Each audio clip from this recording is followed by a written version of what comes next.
जितना हो पाता पंडित जी उतना लोगों को समझाने, उनका दुख बांटने की कोशिश करते।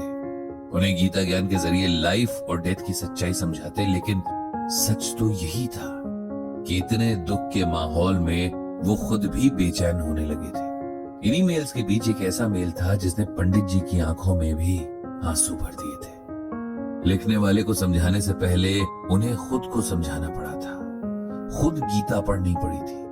आखिर थे तो वो भी इंसान ही, चाहे कितना भी समझा ले, भावनाओं के आगे ज्ञान कभी कभार छोटा पड़ ही जाता है। ये मेल एक लड़के का था जिसने कोविड की वजह से अपनी माँ खो दी थी, माँ जो उसके लिए सब कुछ थी। ये मेल कुछ इस तरह था। पंडित जी, आज मैं जितना डिप्रेस्ड हूं शायद पहले कभी नहीं हुआ। इस दुख को एक्सप्रेस करने के लिए मेरे पास शब्द तक नहीं है, और अगर होते भी तब भी कोई सुनने वाला नहीं है। मेरी लाइफ में एक ऐसी इंसान थी जो बिना बोले ही मेरा मूड समझ जाती थी। मेरी आवाज में अगर जरा सी उदासी होती तो वो एक बार में ही पकड़ लेती थी। वो मेरी माँ थी, उसकी वजह से ही मैं था। अब वो नहीं है तो लगता है मेरा होना भी बेकार है। पंडित जी, मेरा नाम विपिन है, मैं 25 साल का हूँ। मैं एक होटल में काम करता हूँ। मेरी फैमिली में बस मैं और मेरी माँ ही थे।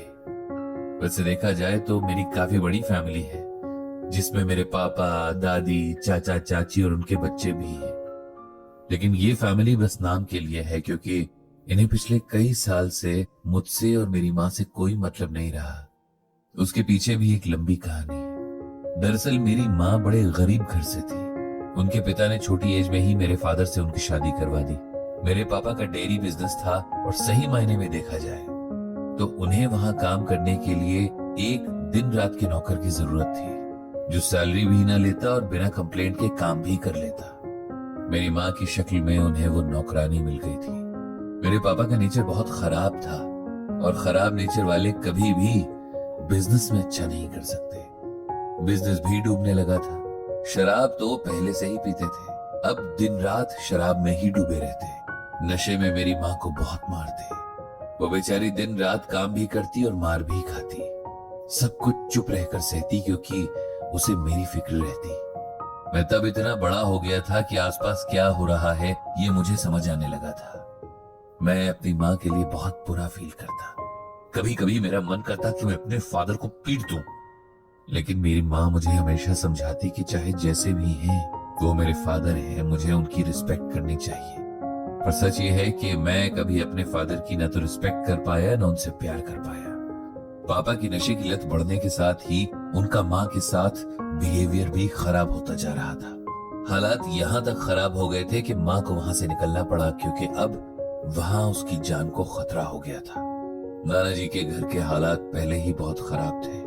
फिर उनकी डेथ के बाद तो माँ और मुझे वहां कोई पूछने वाला भी नहीं था। अब हम दोनों के आगे रोटी और छत की समस्या आ गई थी। माँ ने अपनी जो कुछ थोड़ी बहुत ज्वेलरी थी वो बेची, और एक किराए के कमरे और सिलाई मशीन का इंतजाम किया। मुझे जितना याद है उसमें बस मेरी स्ट्रगल करती माँ है। छोटी छोटी चीजों के लिए दिन रात मेहनत करती माँ है। किसी तरह मेरी माँ ने मुझे पढ़ाया लिखाया।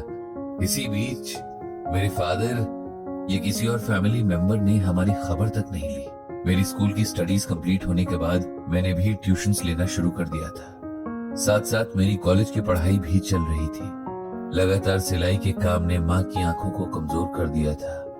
उन्हें धुंधला दिखना शुरू हो गया था।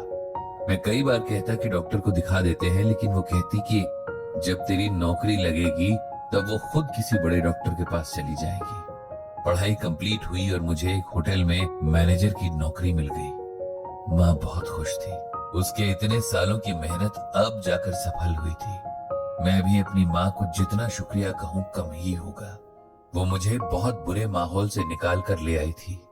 उसने अपनी हर खुशी, अपने हर सुख को किनारे रखकर हमेशा मेरे लिए सोचा, और मुझे इस काबिल बना दिया कि मैं इस सोसाइटी में सर्वाइव कर सकूं। अब सब ठीक होने वाला था। मेरी माँ के आराम करने के दिन आए थे।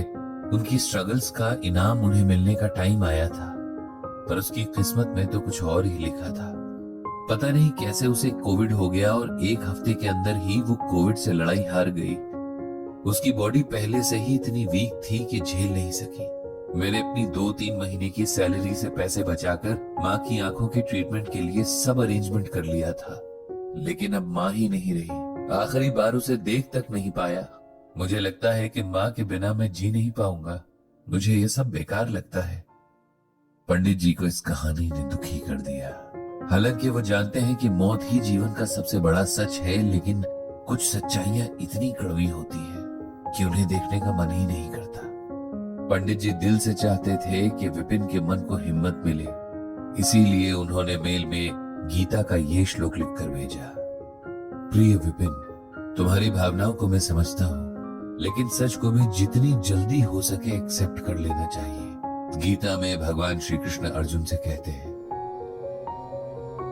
न जायते म्रियते वा कदाचिन्नायं भूत्वा भविता वा न भूयः अजो नित्यः शाश्वतोऽयं पुराणो न हन्यते हन्यमाने शरीरे। इसका अर्थ यह है कि आत्मा का जन्म नहीं होता, उसकी मृत्यु भी नहीं होती। वो पहले न थी, ये अब के बाद नहीं होगी। ऐसा नहीं है।